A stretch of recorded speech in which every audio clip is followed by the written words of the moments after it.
ఆదివారం సాయంత్రం ఉన్నట్టుండి ఒక్కసారిగా వాతావరణం మారిపోయింది. కావలి నుంచి నెల్లూరు వరకు ఈదురుగాలులు వీచాయి. ఎలాంటి వర్షం లేదు. గాలి వేగంగా వీయడంతో అనేక దగ్గర ఏర్పాటు చేసిన ఫ్లెక్స్లు విరిగి కొన్ని ప్రాంతాల్లో కింది పడిపోయినాయి. ఈ గాలి వేగంగా విస్తరించింది, జనాన్ని అయోమయంలో పడేసింది.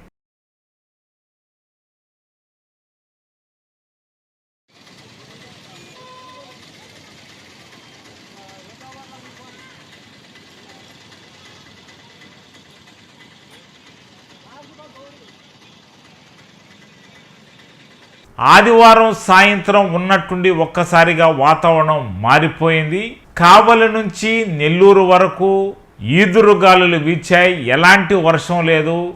గాలి వేగంగా వీయడంతో అనేక దగ్గర ఏర్పాటు చేసిన ఫ్లెక్స్లు విరిగి కొన్ని ప్రాంతాల్లో కింది పడిపోయినాయి. ఈ గాలి వేగంగా విస్తరించింది, జనాన్ని అయోమయంలో పడేసింది.